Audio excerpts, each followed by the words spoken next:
have his fight against Vicente Luque. Interesting fight. Now, we talked about this before the episode of the podcast, but we know that the UFC is going for a whole range of cuts right now. You know, Andrei Arlovski's gone, Junior Dos Santos is gone, Alistair Overeem... No, Andrei Arlovski's not gone, sorry. Junior Dos Santos is gone, and Alistair Overeem's gone, which was a bit weird because the UFC didn't even pay tribute to those guys. I thought that was a bit strange. They just got cut. It wasn't properly announced as well. No, but maybe later down the line they'll do UFC Hall of Fame. Yeah.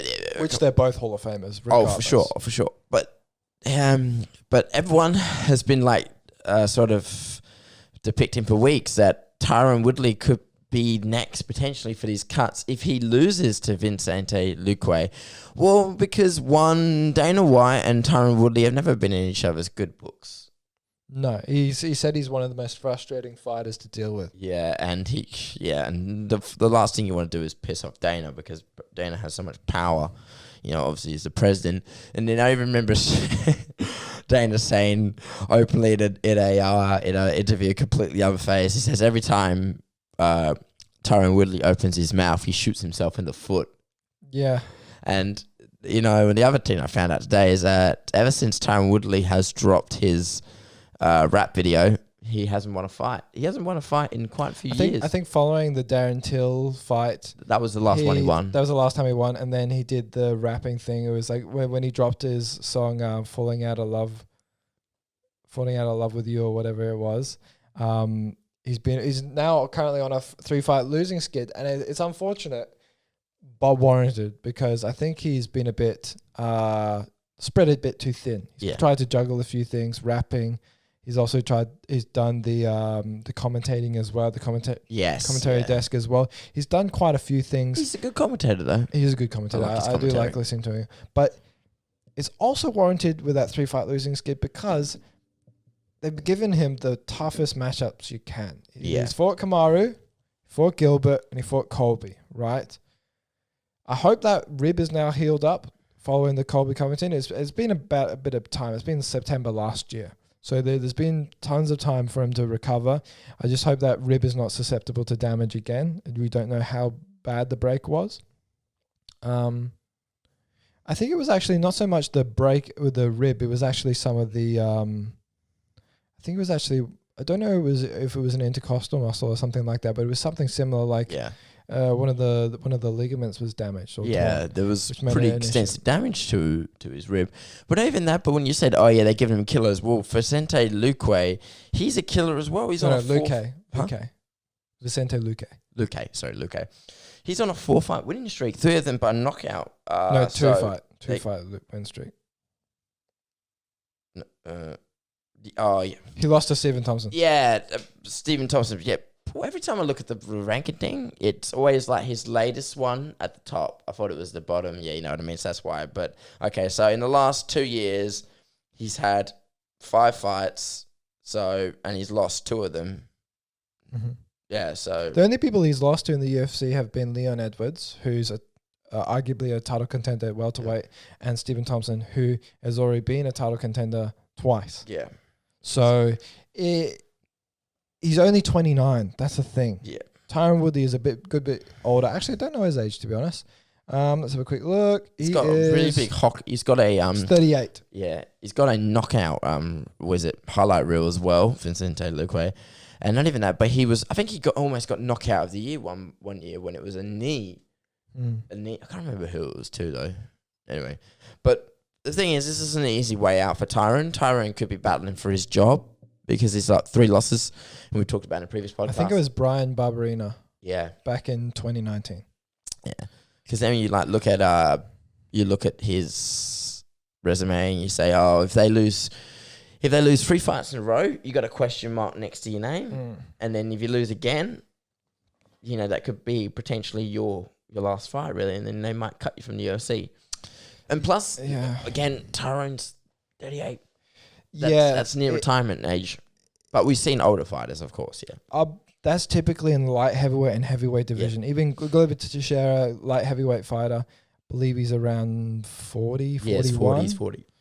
Now, that's tougher when you're in welterweight division because you're fighting younger and younger people that are faster and quicker, right? Power is the last thing to leave. We know Tyron Woodley's got a lot of power. We know his wrestling ability is really, really, really good, right? He's often overwhelmed people by grappling them, taking them down to the ground, and employing brutal elbows and ground and pound. I honestly think he has really good ground and pound, right? And there was a time when he was going to be considered one of the best welterweights ever, underneath GSP, of course, right? And maybe Matt Hughes and etc. But he's now on a 3-fight losing skid against some of the very best. They're all been top 5. Now he's fighting Vicente Luque. I believe Vicente Luque is now number 9 in the rankings, something like that. So he's been giving a lower ranked opponent, however, very underrated. He's only lost to 2 people in the UFC, Leon Edwards, right? And who's the other person I'm forgetting? So he's lost to someone else. Stephen Thompson. Yep. And both of those were just by decision. So he's never been knocked out or submitted by anyone in the UFC, right? He's only 29, got a huge amount of growth that he can continue to succeed with. And Tyron Woodley, he's 38. There's a 9-year difference. That's a huge discrepancy in age. Tyron Woodley has been in a lot of fights. He's still got an incredible amount of power. He's still very explosive, but not as explosive as he was when he used to be the champion, right? When he fought Robbie Lawler, that was probably one of the best highlights for him. It showed how quick he was and how fast he can explode right off the feet. Now, we don't really get to see that much. He seems very timid in his fights. He seems very gun shy, right? He's, I think Dana White continues to call him the most gun shy welterweight champion there ever was. Now, I can agree with him. Tyron Woodley, great fighter,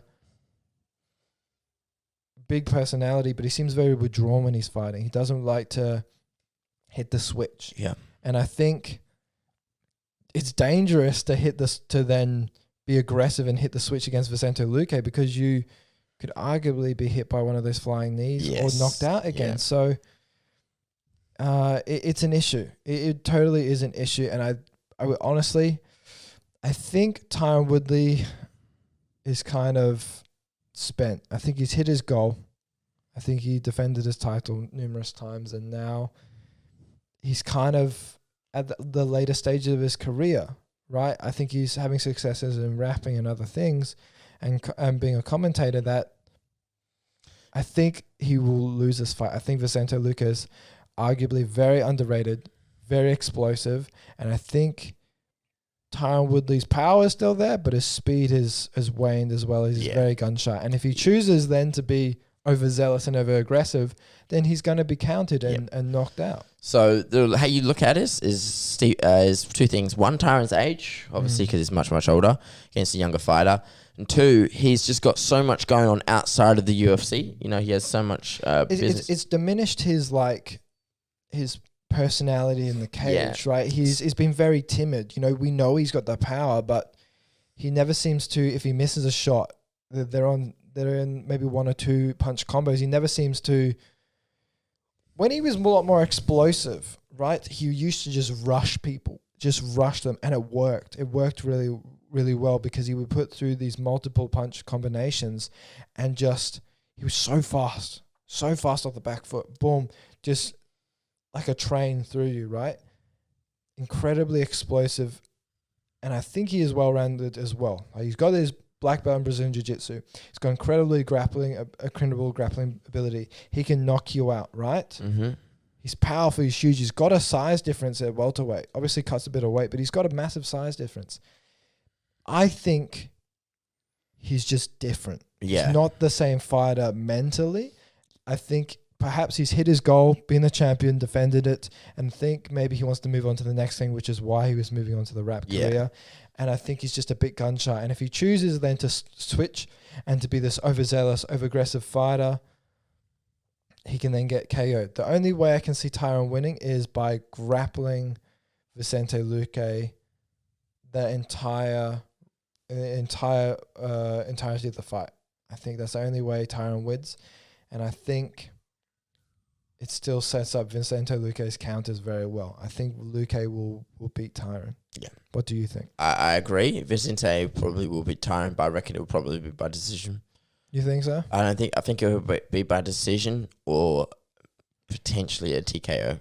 I think maybe by decision. If it's if it's a 3-rounder, I think by decision. I think very explosive, but I think Luque will just beat Woodley to the punch. Yes. And hopefully be able to stuff any takedowns. If that is his thought process anyway. Another good fight on the UFC 260 card is Sean O'Malley. Now he's coming off. He's coming after a loss to